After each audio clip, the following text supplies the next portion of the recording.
영광의 박수, 하나님께 영광의 박수 올리겠습니다. 하나님의 말씀, 베드로전서 4장의 말씀이죠. 7절과 8절의 말씀.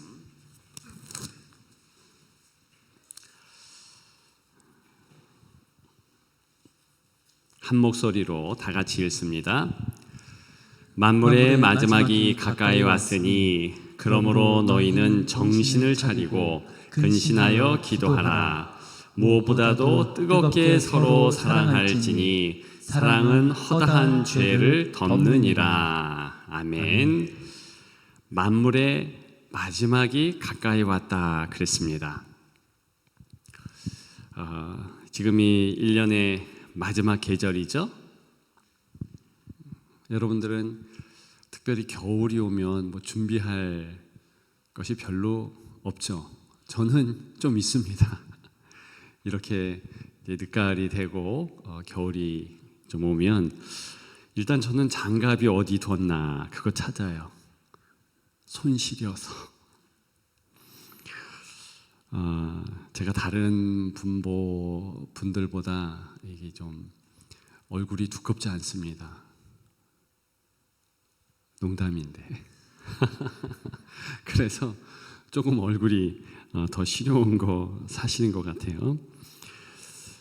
예전에 그 군대 시대 때 군대에 있을 때 안면 동상에 걸리고 또 이 손도 동상에 걸려가지고 하여간 늦가을쯤 되면은 이제 썼던 장갑 찾고 또 특별히 그 뒤꿈치 보호대를 꼭 찾습니다.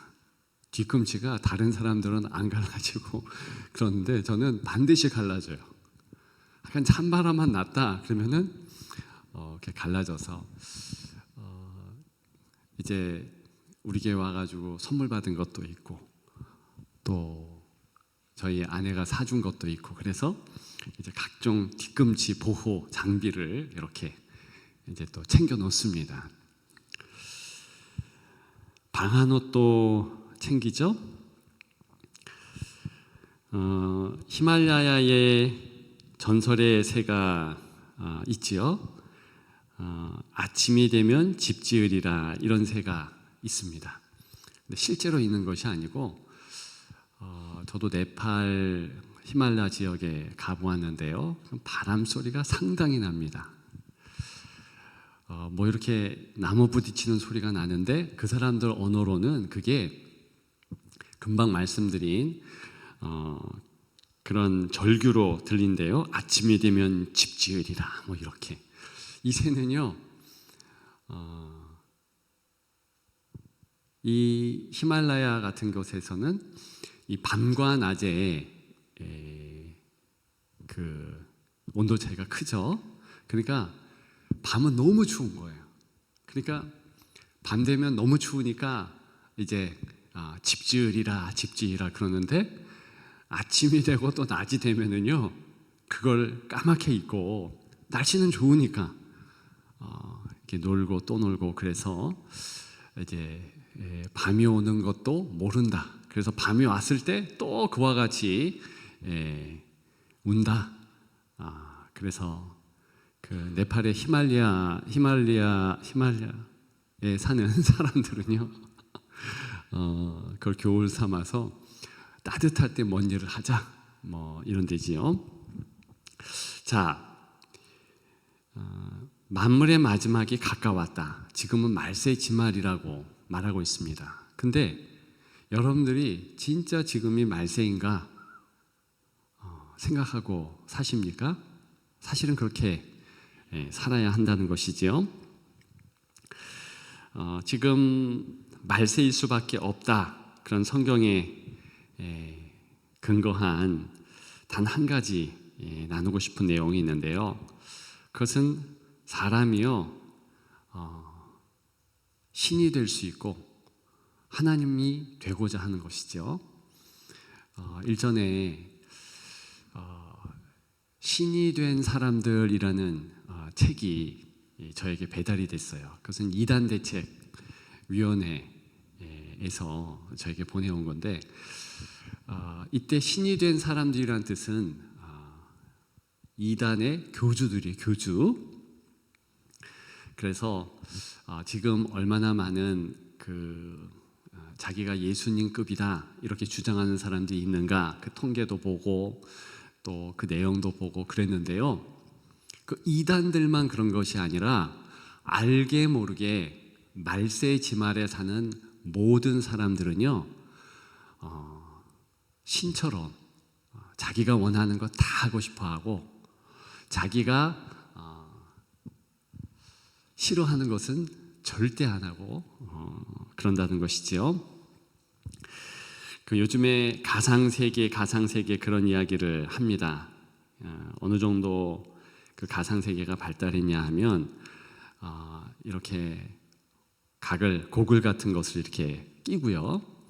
그 다음에 헬스 슈트 장비를 착용하면은요, 이제는 헬스장에 안 가도 되는 거예요.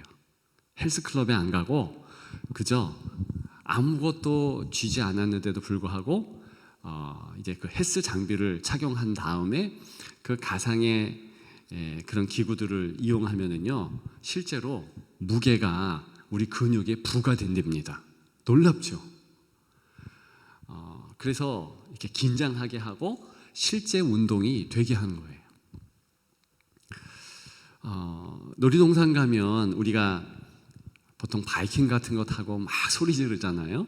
이제 그런데 갈 이유가 없어요.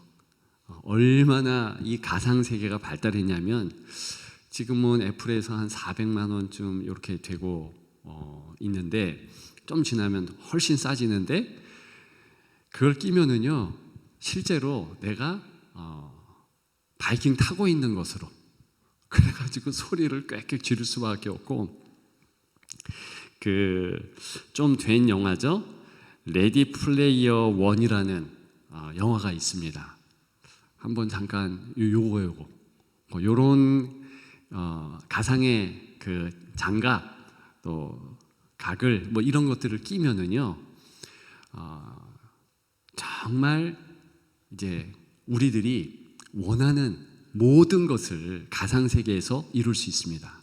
제가 저 영화를 한 4번 정도 봤거든요. 한 6번 정도 더 보려고 그래요.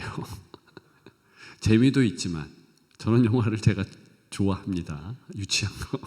그런데 또 저기에 나오는 것이 너무나 현실화되기 때문에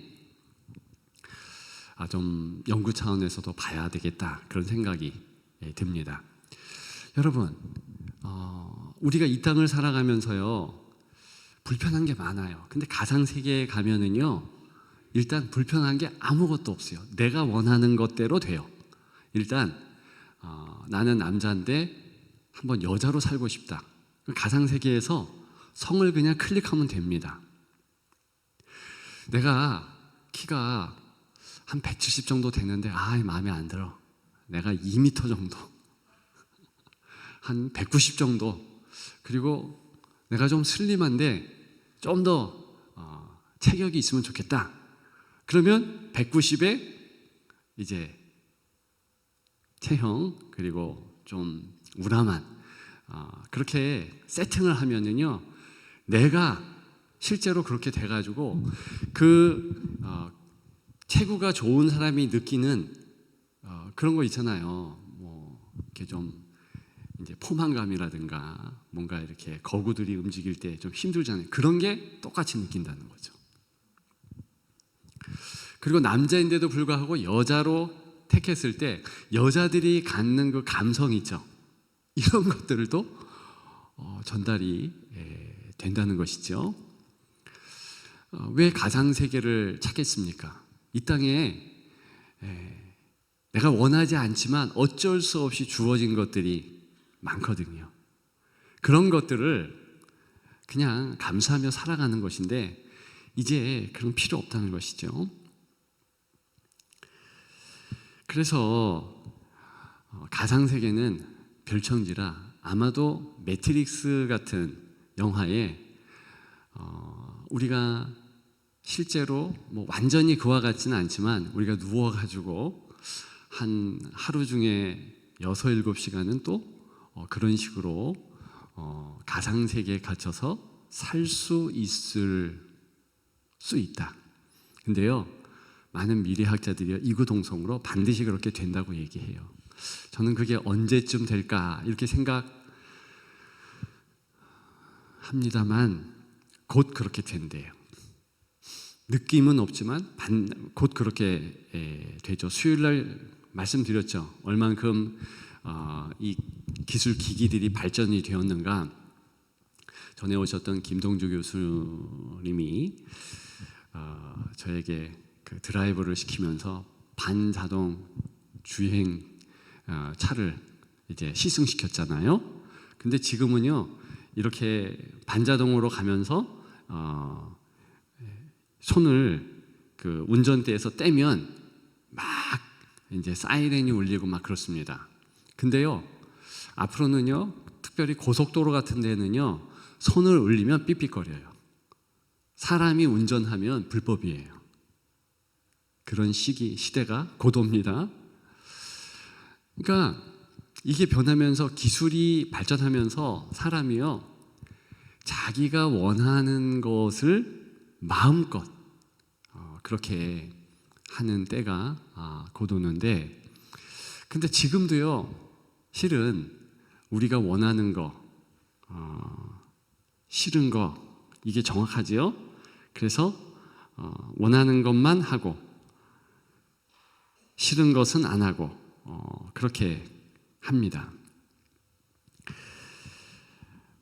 요즘에 미국 같은 곳에서는 이제 마약 때문에 힘들어 하잖아요. 페타닐이라는 마약 많이 뉴스에서 들었죠? 이게 한 알 정도가 아니라 그 한 알에, 아주 적은 한 알에 반의 반, 요 정도만 먹어도 이게 죽을 수도 있대네요. 엄청나게 센 거예요. 그리고 화학약품이기 때문에 어디서나 조제 가능하는데 지금 중국 쪽에서 이제 만들어서 미국에 거의 뿌리다시피 하죠. 그런데요, 제가 요즘에 보는 뉴스 가운데 이 페타닐보다요 더 강력한 신종 마약이 또 나왔어요. 이게 뭐냐면은 페타닐에 동물 진정제인 자일라진이라는 것을 혼합한 거예요. 그러면은 2배 각성이 되고 이 지속 시간도요 2배래요. 근데 이 약이요 얼마나 센지 한번 그렇게 빠진 이는요 헤어날 수가 없는데, 피부가 이 바깥에서부터 안으로 괴사되는 부작용이 있답니다. 썩어 들어가요. 그런데 놀라운 것은 썩어 들어가는데 불구하고 내 팔이 잘라야 되는 상황이 되는데도 불구하고 그 마약을 계속한다는 거예요. 이제 곧 그 마약도 우리나라에 들어오려고 한답니다. 왜 마약을 쓰는가? 이제요, 내가 기분 나쁜 거 용서할 수 없는 거예요. 쾌락도요, 내가 원하잖아요. 우리 몸은 지속적인 쾌락을요 이렇게 차감하게 되어 있고요. 그게 몸에 안 좋기 때문에 안 하게 되어 있습니다. 왜냐하면 항상성이라고, 그래서 이 도파민이 분출이 되면서 쾌감이 나오는 건데 그 상태에서 계속 있으면 몸이 소진되는 거예요. 이 육신이요 각성이 되면 잠을 못 자잖아요. 사람이 이틀 동안 3일 동안 잠을 못 자잖아요. 이제 약간 반 미치광이가 됩니다. 일주쯤 잠 못 자면 어떻게 되는지 아십니까? 죽어요. 근데 이렇게 각성 효과가 있는 마약 같은 것은 뭐 하루 이틀 잠 못 자게 하는 것 정도가 아니라 이게 거의 이게 정신을 각성시키면서 몸을 흥분 모드로 가는 거예요. 엄청난 도파민을 이제 쏟아내게 하고, 그럼 몸이 어떻게 되겠습니까?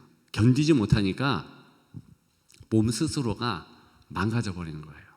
그러니까 하나님께서 우리 몸을 신비하게 만드셔서 도파민이 강하게 나오면 그 반대급부로 굉장히 우울하게 이렇게 해서 이제 그것을 이제 중간에 지점에서 이게 마치게 되는데 사람은 그것도 참을 수 없는 거예요.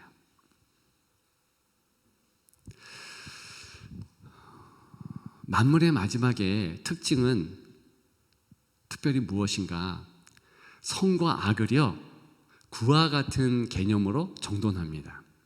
나를 기쁘게 하는 거 선이에요. 나를 기분 나쁘게 하고 화나게 한다? 그거 악입니다. 얼마 전에 뉴스 보신 분 있죠? 그저 운전하다가 차가 한 대가 끼어든 거예요. 기분이 나쁜 거죠? 이제 끝까지 가가지고 그 사람이 어디에 들어가나 뭐 게임방에 들어갔다고 그러네요. 집에 가가지고 무기를 가져와요. 그래서 그 사람을 절단냅니다. 그리고 자기도 죽었어요. 근데 그 사람은 깨어났는데 이제 그렇게 자기를 자해한 사람은 죽었다고 그러죠. 참을 수가 없는 거예요. 무조건 내 즐거움에 방해되느냐. 예전에 우스갯소리로 연예인들이 썰렁하게 하면 너 이거 어떡해? 뭐 이러면서 그 연애 프로그램에서 뭐 썰렁하게 했다 그래가지고 막 이제 비난하고 그랬잖아요. 지금은요 그 썰렁하게 했다 그러면요 이제 매장이에요. 우리 사회에도 보십시오. 재미없게 했다 큰일 나는 거예요. 여러분 제가 설교하러 이렇게 나왔잖아요. 근데 제가 갑자기 말을 안 하고 가만히 서 있어. 근데 그게 10분, 20분, 30분 이렇게 그냥 가만히 서 있어. 여러분 화 나겠어요? 안 나겠어요? 다 가겠죠 집에. 그죠? 그런데요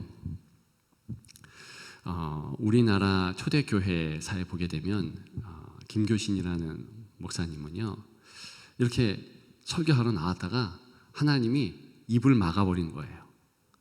그래가지고 그냥 가만히 서 있어. 근데요 모든 사람들이 다 울어요. 한 번만이 아니라 계속 그런 현상이 나타나는 거예요. 지금에는 그럴 수 있을까요? 돌 맞습니다.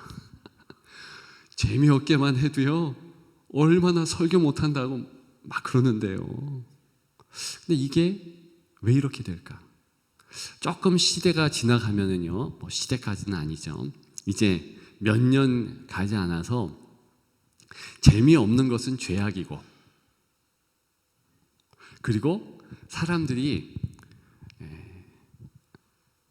지루하고 흥미없고 이런 것을요 진짜 견딜 수 없는 때가 온답니다. 지금도 그렇죠. 사실은 지금도 여러분들 한번 생각해 보세요. 특히 청소년들이 그렇죠.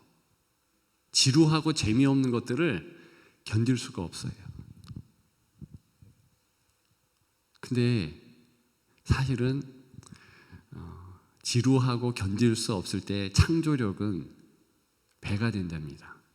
사람이요 언제 창조력이 생기는가? 지루할 때래요. 그러니까 하나님께서 우리를 그렇게 설계하시고 세팅하신 거예요. 우리는 무조건 내가 하지 못하고 그리고 가만히 있어야 될 때가 없지 않습니다. 무조건 자야 할 때가 있는 거예요. 밤에는 불 꺼놓고 무조건 자야 돼요. 근데 이게 안 됩니다. 이게 안 되다 보니까 어떻게 되는가? 낮에도 좀비처럼 이제 힘든 거예요.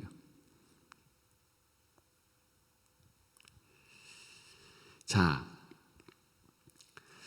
오늘 만물의 마지막이 가까웠다. 실제로 가까웠다고 여러분 확신하기를 바랍니다. 네, 정말이에요. 진짜 말세지 말이 맞습니다. 그런데 만물의 마지막이 가까웠을 때 뭘 해야 되는가? 오늘 본문에 의하면 정신 차리래요. 근신하래요. 한국어 말고 원문의 이 정확한 오늘 본문의 8절의 해석은 이렇습니다. 만물의 마지막이 가까웠다. 그러니까 정신 차려라. 근심하라. 근신하라. 왜? 어떤 목적을 위해서 그래야 된다. 그거예요. 근데 그 목적이 무엇인가? 바로 기도. 이렇게 나오는 겁니다. 그러니까 기도를 강조하고 있는 거예요. 그래서 영어 성경에 보면 이제 기도하라 이렇게 그저 우리 말처럼 밋밋하게 번역된 것이 아니고 이제 for the sake 혹은 for the purpose of 이렇게 해가지고 이제 목적을 위하여 이것 때문에 이렇게 강조하며 나옵니다. 그게 이제 헬라어 원문의 에이스로 나와서 영어가 더 원문에 가깝죠. 그러니까 말세에는 만물의 마지막이 가까웠을 때는 반드시 기도를 위해야 된다. 이렇게 강조하는 것입니다. 그래서 정신 차려라, 근신하라 이 두 가지가 기도 때문이에요.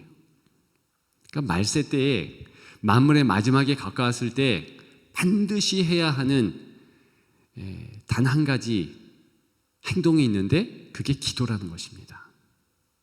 이렇게 연결되는 겁니다. 자, 오늘 본문에 나오는 정신 차리라 이게 무슨 뜻일까요? 생각하고 생각해봐라. 맑은 정신으로 따져봐라. 이런 뜻이에요. 자,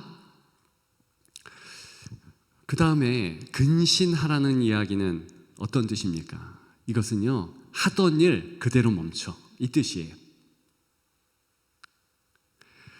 우리가 분주한 일들이 있잖아요.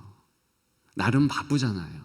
안 바쁜 사람이 이 시대는 어디에 있습니까? 다 바빠요. 그런데 그 분주한 일을 멈추라는 거예요. 멈추고 이제 따져보고 다른 행동 하지 말고 기도하라. 이런 의미로 오늘 본문은 이해할 수 있겠습니다. 자, 왜 그래야 하는가? 만물의 마지막이 가까울 때 특별히 고난이 있다는 거예요. 고난. 자, 여러분들 고난 그러니까 싫습니까? 좋습니까? 아우, 고난이 온대. 할렐루야. 그러는 분 손 들어보세요. 손 들려고 하는. 싫죠. 고난과 고통만큼 현대사회에 홀대받는 것은 또 없습니다.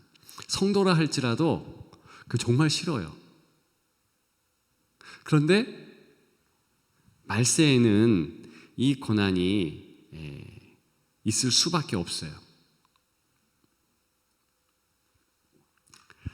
자, 그 고난에 대한 것이 이제 4장 1절부터 강조됩니다. 그리스도께서 이미 육체의 고난을 받으셨으니 너희도 같은 마음으로 갑옷을 삼으라 그랬어요. 자, 그리스도인에게, 특별히 말세를 살아가는 그리스도인에게 고난이 갑옷이래요. 지금 우리는 어떤 시대를 살고 있냐면 고난이 악이에요. 좀 전에 마약을 이야기를 했잖아요. 마약을 왜 하게 됩니까? 내가 고통받고 싶지 않은 거예요. 내 마음이 우울하고 내 마음이 좀 다운이 되고 이것을 견딜 수 없는 것입니다. 우울하고 힘들고 어려운 것의 통칭이 오늘 1절에 나오는 고난이거든요.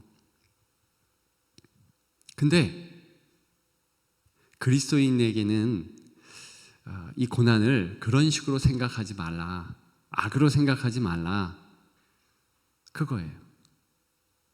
갑옷으로 생각하라.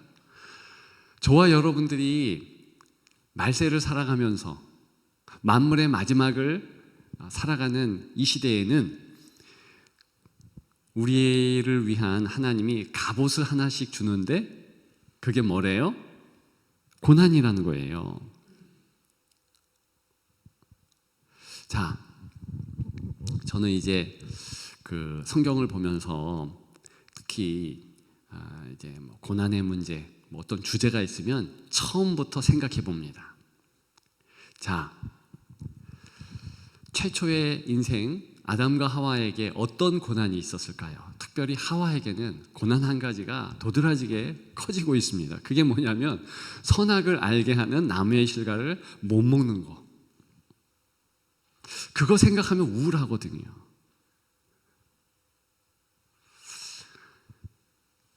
야, 저거 먹었으면 좋겠다.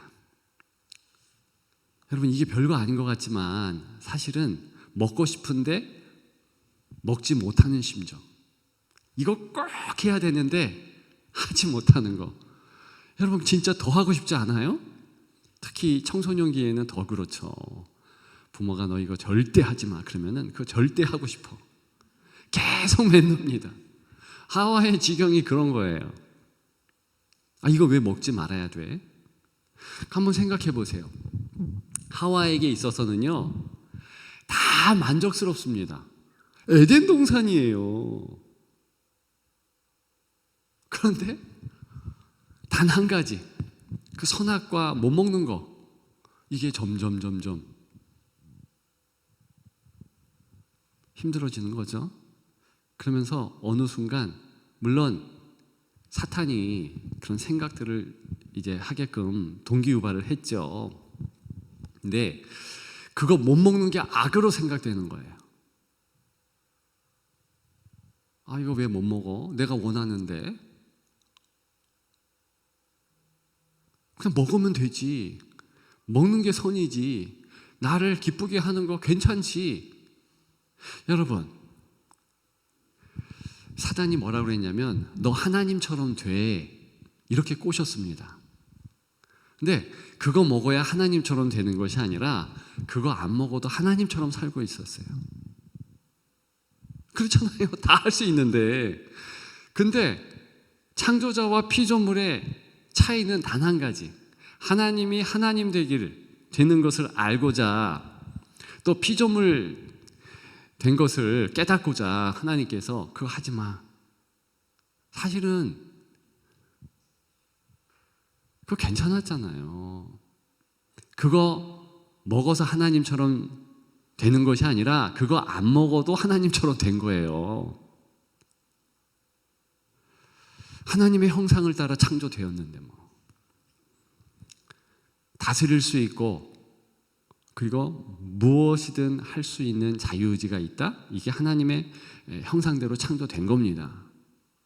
근데 자기의 그 적은 괴로움, 이거 못한다는 거, 내가 원하고 또 원하는 거 해야 한다는 것 때문에 먹어버리잖아요. 그런 죄성이 점차 말세에는 커지는 것이죠. 그래서 우리가 이 문화, 특별히 말세 문화에 이제 푹 빠지는 것이 뭐냐 하면 무조건 고난은 나쁜 거야. 무조건 내가 힘든 거는 안 좋은 거야. 성경은 절대 그렇게 안 합니다. 어디 고난을 악이라고 그럽니까? 고난이 악이에요? 오늘 여기 본문에 보면 고난이 갑옷이라는데 그리스도께서 육체의 고난을 받으셨다고 그랬는데, 물론 그리스도께서 우리를 위해서 고난을 받으셨고 그 고난은 역시 우리도 고난을 받을 때 성결하게 되는 거예요. 죄를 안 짓게 되는 거예요. 육체의 고난을 받은 자는 죄를 그쳤음이니. 여러분, 내가 몸이 안 좋은데 딴 생각할 수 있을까요? 뭐 하고 싶은 거, 그런 거 하러 나갈까요? 몸이 괴로운데. 내가 먹고 싶은 것이 많아요. 그런데 배가 아파.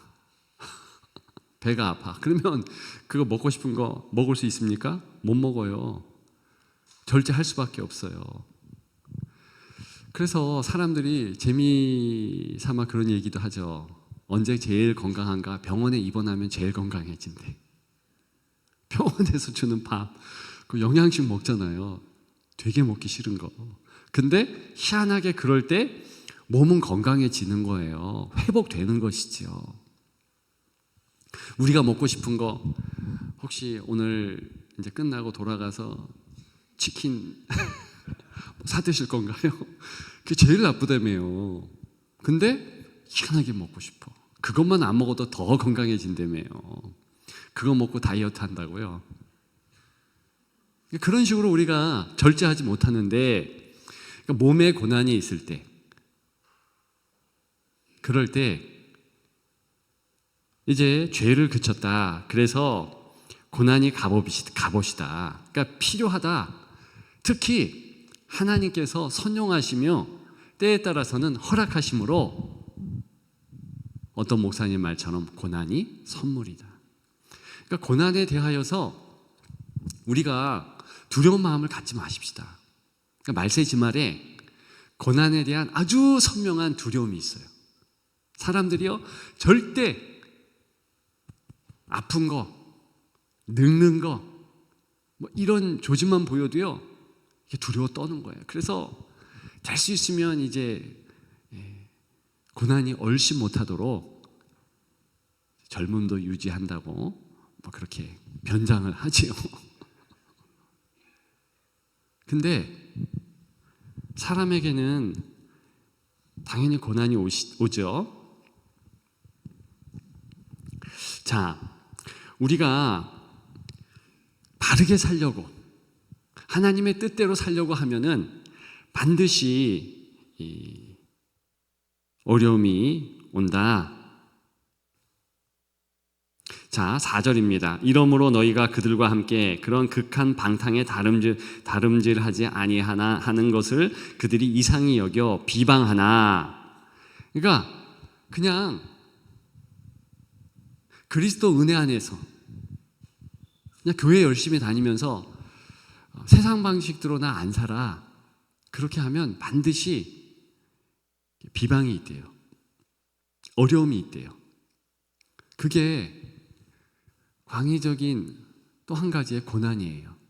그냥 가만히 신앙생활 하는데 너 왜 그렇게 살아? 이렇게 찔른다는 거예요. 제가 얼마 전에 한 중학생 아이의 이야기를 들었습니다. 근데 이 아이가 은혜를 이렇게 받았나 봐요. 그러니까 이제 좀 경건하게 살아야지. 그러면서 학교에 막 이렇게 같이 어울렸던 아이들과 약간 이제 좀 이제 거리를 둘 수밖에 없잖아요. 뭐 좀 나쁜 건 뭐 많이 나쁜 건 아니지만 마음에 뭐 말투도 그렇고 뭐 그런 거 있잖아요. 전에 그 파라과이에 간 이용환 목사님은 뭐 중학교 때 그냥 시작부터 욕을 그렇게 했대죠. 말이 다 욕이었대요. 근데 은혜 받은 다음에 욕을 안 해야 되는데, 그러니까 이제 욕 안 하니까 남들이 우리 자기 친한 친구도 이상하게 보잖아요. 그리고 괜히 찢쫓댔대. 그런 비슷한 겁니다. 그러니까 저도 그런 경험이 없진 않아요.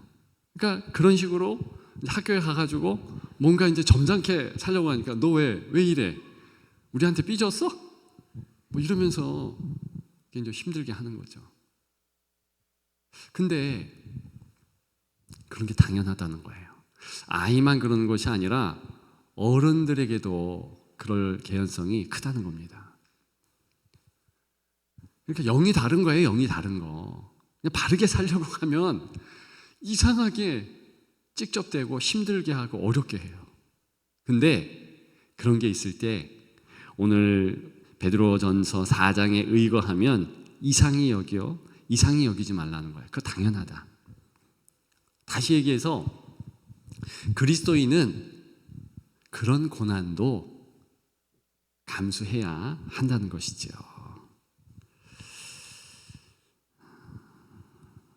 그러면 저와 여러분들 고난을 어떻게 이길 수 있겠습니까?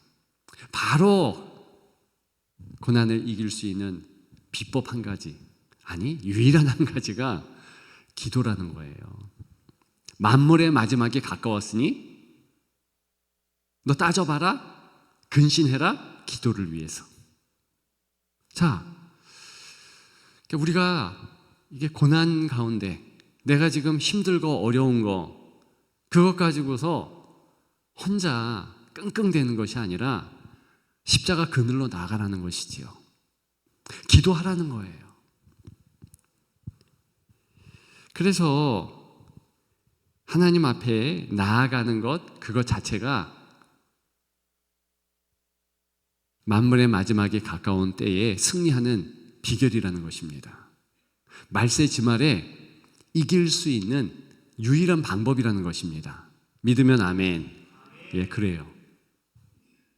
자, 여러분들 어떻게 기도하고 계십니까? 제가 기도에 대하여서 특히 금요 성령 집회 때 여러 가지로 많이 말씀을 드렸어요. 기도는 이제 특히 이제 사도신경, 그것이 믿음의 내용이죠. 그 다음에 주기도문, 그것 기준으로 해서 해야 한다, 그렇게도 말씀을 드렸습니다. 그런데요, 오늘 본문에 의거하면은요, 무조건 기도하는 거예요. 무조건. 이건 명령입니다. 그 이야기는 주여 살려주세요. 주여 나 힘들어요. 그러니까 아무 때나 여러분들이 그렇게 외치는 거예요. 왜 그런지 아세요? 기도자의 전제는 뭐냐면 나는 혼자가 아니고 하나님과 함께 한다. 나는 이 땅에 주인이 아니라 종이며 내가 왕이 아니라 왕이신 하나님이 계심으로 나는 따라가는 그러한 제자요, 종이며 피조물이고 그런 존재다, 이것을 인정하는 것입니다. 그러니까 말세지말에 사람들이 다 자기가 왕되고 자기 기준에서 믿음, 소망, 사랑 이것 해석하면서 살아가고 있잖아요. 그런 가운데 기도한다는 것은 본질적으로 무슨 뜻인가? 하나님이 살아계시고 하나님이 나의 앞길을 인도하시고 하나님이 내 모든 것을 역사하시며 붙잡아 주신다. 예, 그렇기 때문에 그저 힘들고 어려울 때 외치는 거예요.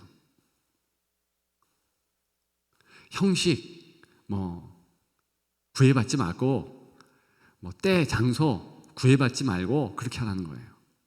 저는요, 여기에 대한 말씀드릴 교훈이 또 사례가 참 많습니다. 특히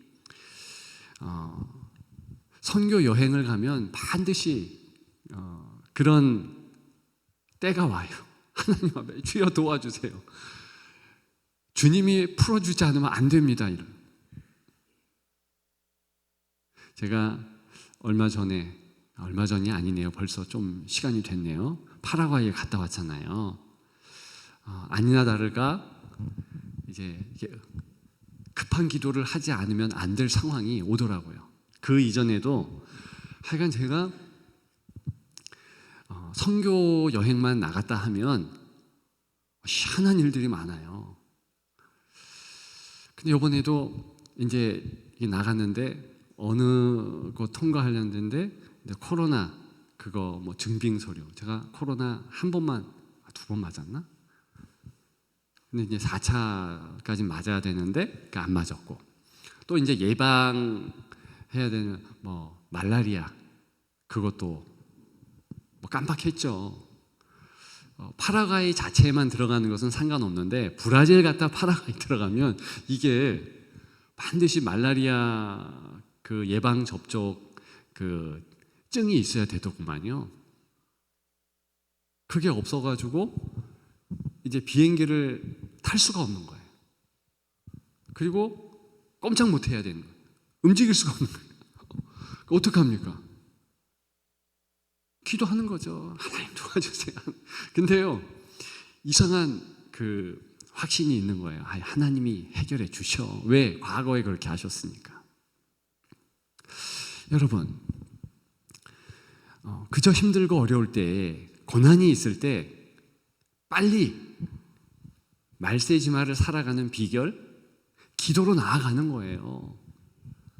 이거는요, 마치 응급실에 환자 들어갔을 때 이제 레지던트나 이런 사람들은요, 딱딱딱딱 ABC 절차가 있어요.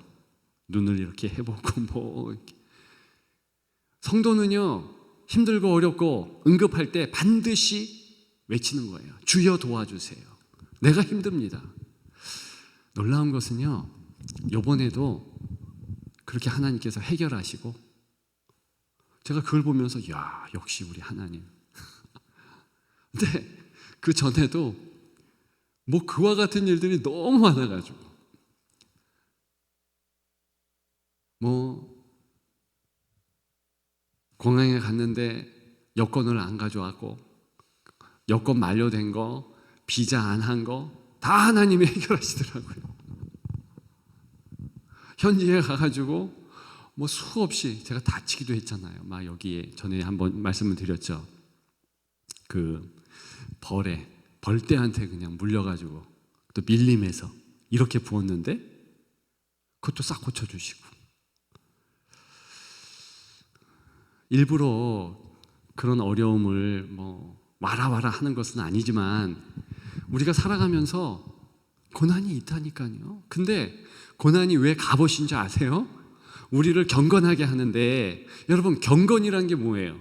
하나님을 경외하는 게 뭐예요? 바로 오늘 명령처럼 하나님 살려주세요. 그렇게 외치면서 하나님을 구하는 거예요. 잠언 2장 4절에 이런 말씀이 있어요. 은을 구하는 것 같이 그것을 구하며 감춰준 보배를 찾는 것 같이 그것을 찾으며 여호와 경외하기를 깨달으며, 그러면 하나님을 알게 된대요. 여러분, 경건과 하나님 경외가 성경적으로 보면 뭔지 아세요? 다만 하나님 찾는 거예요.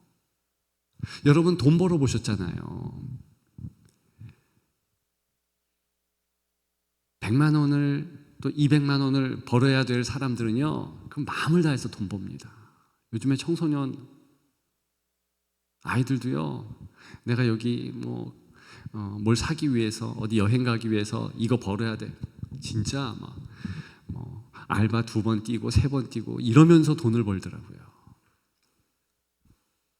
우리 애들만 그러나? 그러니까 그 정도로 하나님을 구하는 거, 그게 경건한 사람이고요, 그 사람이 하나님을 경외하는 사람이에요. 여러분들이 간절히 하나님을 찾습니까? 오늘 혹시 그저 날씨 참 따뜻해졌다, 교회 한번 가볼까? 이러고 온 거예요? 그거 아니시죠? 오늘 이상한 게 많아가지고 제가 살짝 부담이 됐어요. 평소대로 오시지. 그런 거 아니시죠? 갈급한 마음으로 오셔야 되는 거예요. 그리고 나는 내 삶에서 순경 중에도 그렇지만 특별히 역경 가운데, 고난의 현장에서 내 마음이 우울하고 힘들고 어려울 때, 바로 그때 하나님에게 뛰어간다, 달려간다, 외친다. 그게 하나님 경외하는 거라니까요. 어려운 게 아닙니다. 여러분들이 우울하고 힘들고 내가 지금 고난 가운데 있구나, 그럴 때 어떻게 여러분들은 마음을 달래고 감정을 다독이고 하십니까? 그냥 하나님께 뛰어가면서 주여 살려주세요, 도와주세요, 인도해 주세요. 그렇게 하는 것이 하나님이 가장 좋아하는 것이며 하나님 경외하는 거예요. 자, 제가 두 가지 중요한 사실을 말씀드렸습니다. 고난이 갑옷이다. 우리 마음에 고난 이꼬로 악, 나쁜 거 이렇게 생각하지 마십시다. 성도에게는 고난이 죄송하지만 반드시 있어요. 그리고 성도가 되었다는 것이 완전 어려움 해방, 장미꽃 뿌려놓은 탄탄대로 그거 아니라는 거. 오히려 베드로전서 이 4장에 의거하면, 그 베드로전서 전체 주제가 그래요. 사실은 성도에게 있는 고난, 그거 두려워하지 말라는 거예요. 고난이 있을 때 뛰어가 하나님의 품으로. 그러면 승리해. 고난 이겨. 이거거든요. 이것보다 우리를 위한 말씀이 어디에 있겠습니까? 바로 정신 차리라, 근신하라. 이것은요, 정신 똑바로 차려봐. 좌우를 분별해봐. 너에게 있는 고난 뭐야? 너 왜 어려워? 그래서 가늠해보라는 거예요. 그리고 그것 때문에 뭐 낙심하고 좌절하고 절망할 것 없이 하나님 앞에 나아가서 큰 소리로 부르짖으면 된다는 것입니다. 여러분, 그렇게 우리가 기도할 때 응답 안 될 때가 있죠. 응답 안 될 때 어떻게 해야 됩니까? 될 때까지 기도하면 돼요. 그리고 과거에 하나님께서 나를 어떻게 붙잡아 주셨는가, 기도 응답한 것, 그런 것들을 또 떠올려 보는 거예요. 제가 금방 간증은 아니지만 간증처럼 선교 여행 나갔던 곳에 이제 말씀을 드렸잖아요. 제가요, 이제 힘든 그런 현실 그 앞에요, 항상 그 선교 여행 갔던 때를 떠올립니다. 아, 힘 주셨는데 뭐, 능력 주셨는데 뭐. 그러면 힘이 확 솟아요. 그러니까 여러분들도 기도 응답에 대하여서 기도하는 단 한 가지는 아니지만 비법을 가르쳐 드린다면 그거예요. 그리고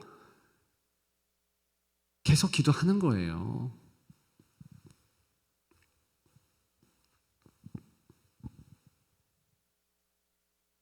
오늘 8절에 보니 기도를 말씀을 하신 이후에 무엇보다도 뜨겁게 서로 사랑하라 그랬어요. 기도한 다음에 사랑하라, 이게 명령이에요. 왜 그럴까요?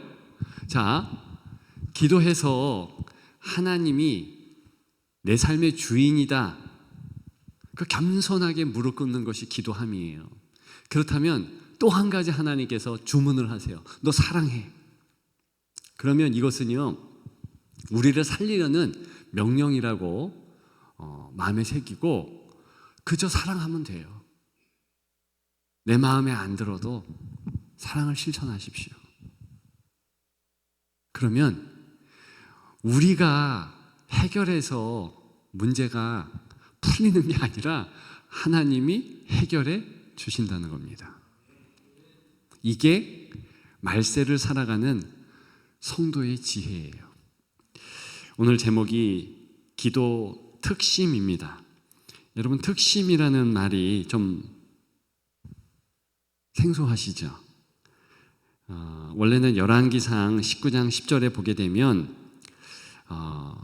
지금은 좀 다르게 이제 한국어로 번역을 했죠. 엘리야가 여호와께 열심히 유별하오니, 근데 그 전에 개역 한글에는 열심히 특심이오니, 그 특심이라는 단어 실제로 우리 그 사전에도 나오는 단어입니다. 특별한 마음, 그런 뜻이에요. 그러니까 기도 특심이라는 것은 기도에 특별한 마음을 기울이는 거예요. 기도가 내 삶에 가장 중요하다, 그런 확신을 가지고 기도하기에 힘쓰는 것입니다. 엘리야 이야기를 했잖아요. 엘리야는요, 진짜 하나님을 찾는 일에 특화된 분이에요. 특심이 있었습니다.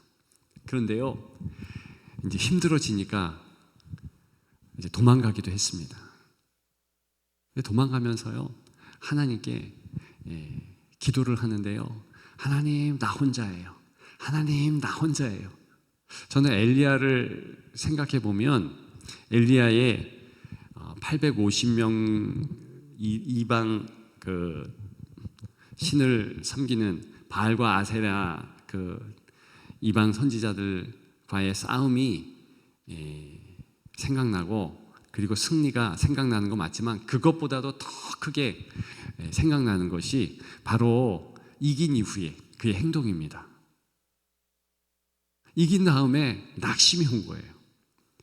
이기면 금방 이세벨 같은 이들이 없어지고 하나님께서 승리를 주셨으니까 현실이 확 바뀌어야 되는데 현실이 똑같은 거예요.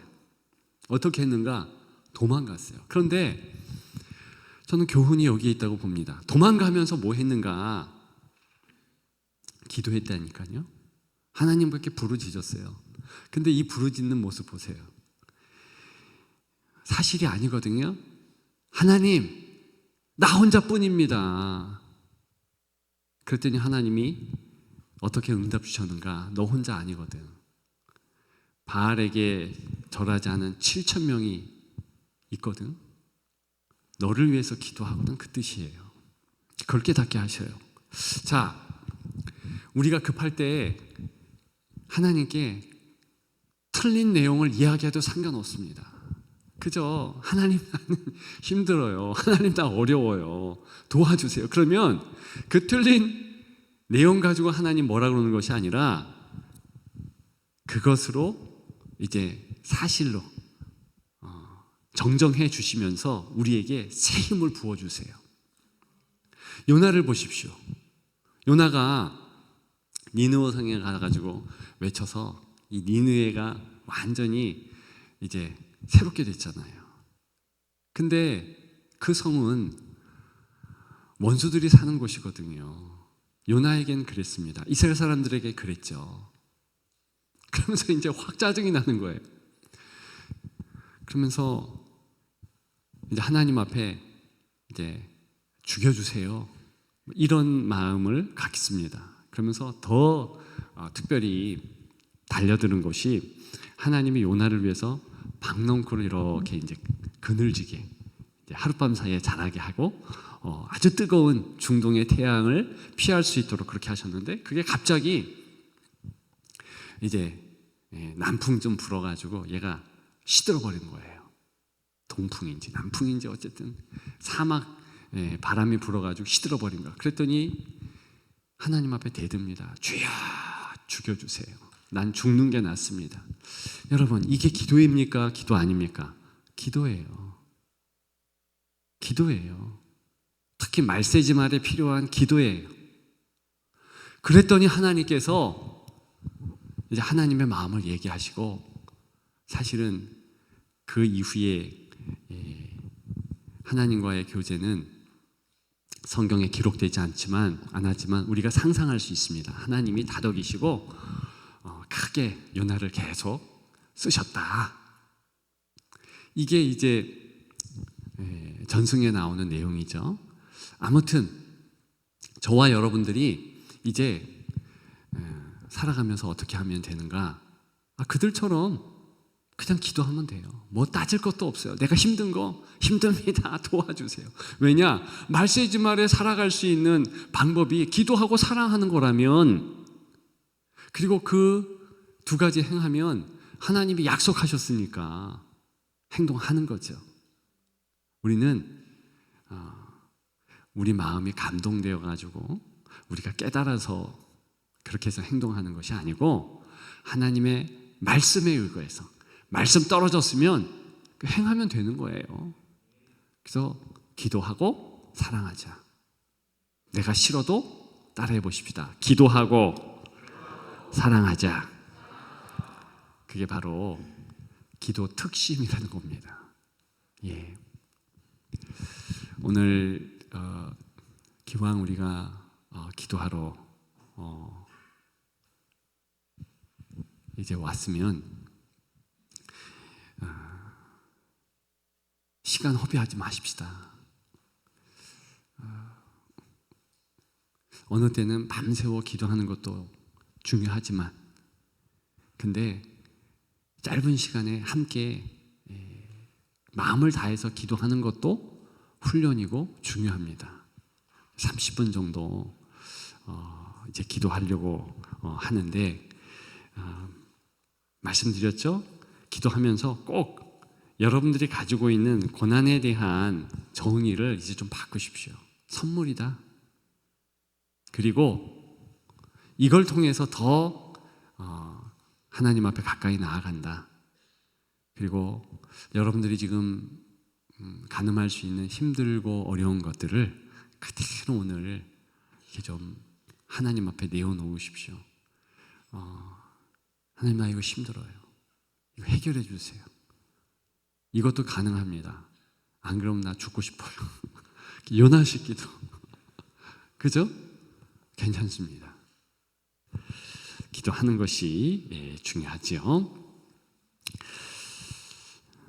우리 주사랑이 나를 숨쉬게 해 같이 부르겠습니다.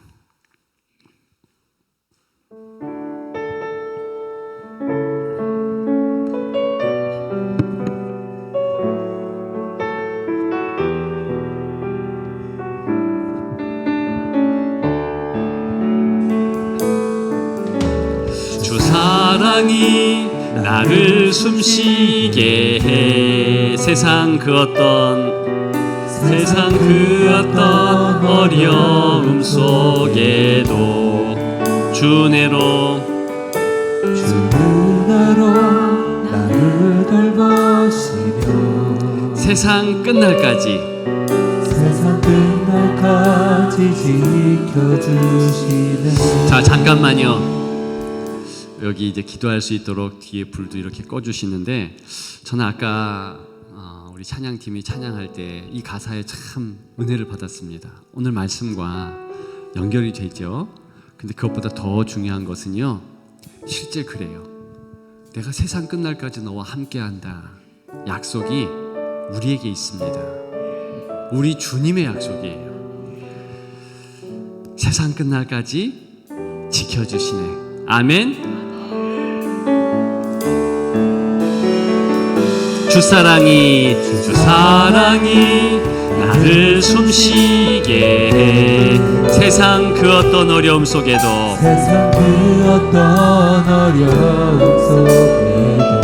주 은혜로 나를 돌보시며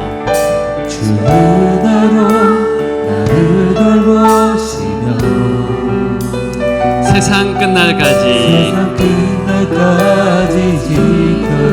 우리 한 번 더 부를까요? 주사랑이 나를 이끄시네. 주사랑이 나를 이끄시네. 내가 갈 수 없는 그곳으로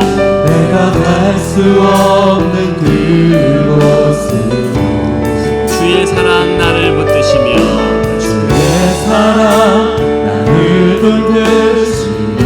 세상 끝날까지 인도하시네.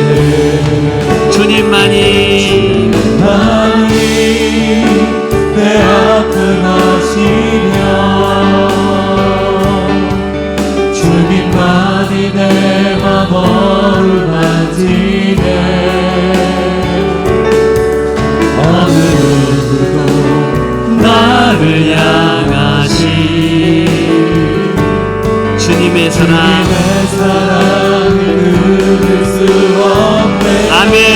그렇습니다. 주님만이 내 능력이시며 주님만 주님만이 나의 구원이시네. 어느 누구도 나를 향하시 주님의 사랑을 끊을 수 없네. 주님만이 내 아픔 아시며 주님만이 내 맘 어루만지네.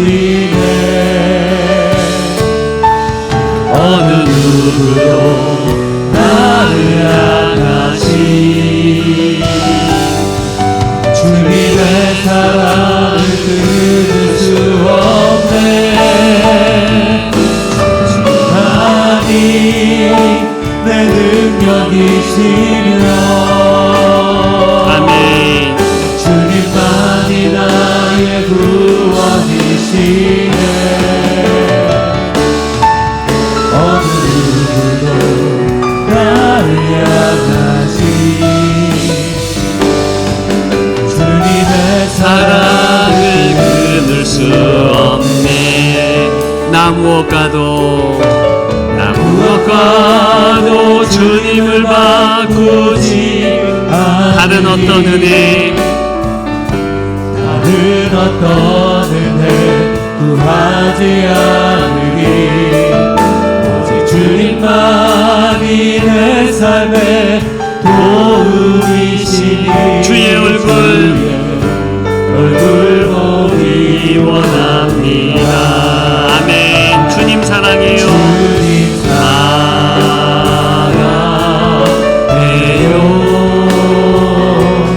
온 마음과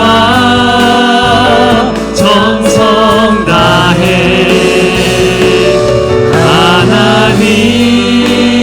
하나님의 지시라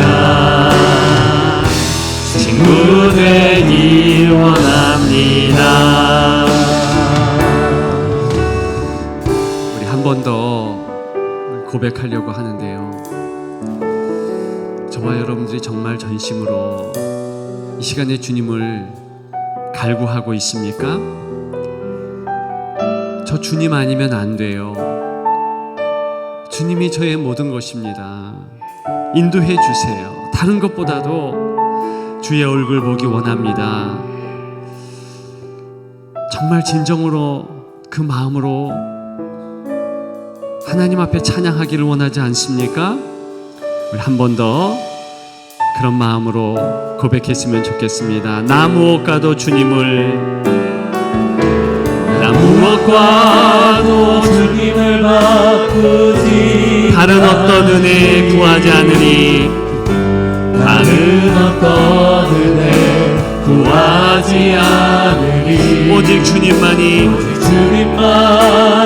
내 삶의 도움이시니 주의 얼굴 보기 원합니다. 주님 사랑해요. 주님 사랑해요. 온 마음과 정성 다해 하나님의